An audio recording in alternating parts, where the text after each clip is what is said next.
20 जानेवारीला शिर्डीत भाजपचा देशव्यापी मेळावा। मेळाव्यात भाजप प्रदेशाध्यक्ष म्हणून रवींद्र चव्हाणांचं नाव जाहीर करण्यात येणार। न्यूज 18 लोकमतला वरिष्ठ सूत्रांची माहिती।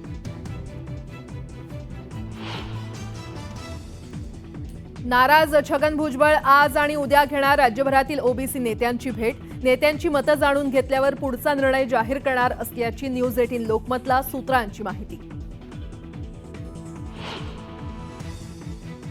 बनावट औषधांच्या मुद्द्यावरून विधान भवनाबाहेर विरोधकांचं आंदोलन। नकली सरकार आणि नकली औषधं म्हणत विरोधकांकडून जोरदार घोषणाबाजी।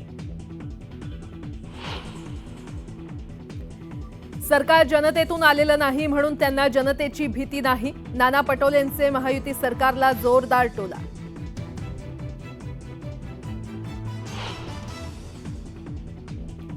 मुंबई पालिका निवडणुकीबाबत उद्धव ठाकरेंशी चर्चा सुरू। काहीही करून मुंबई पालिकेची निवडणूक जिंकावीच लागेल, खासदार संजय राऊतांचं वक्तव्य।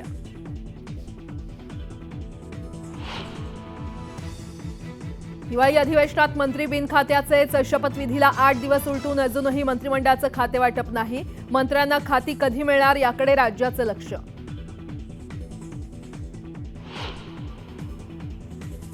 आज खातेवाटप होईल असं वाटतं। महायुतीतील तिन्ही नेते ठरवतील ते आम्हाला मान्य। मुख्यमंत्र्यांची भेट घेतल्यानंतर भरत गोगावले यांची प्रतिक्रिया।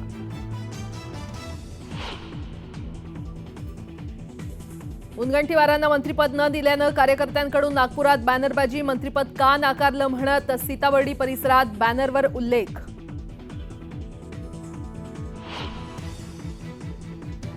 उपमुख्यमंत्री एकनाथ शिंदेंकडून नागपूरच्या दीक्षाभूमीवर डॉक्टर बाबासाहेबांच्या स्मृतीस्थळाला अभिवादन।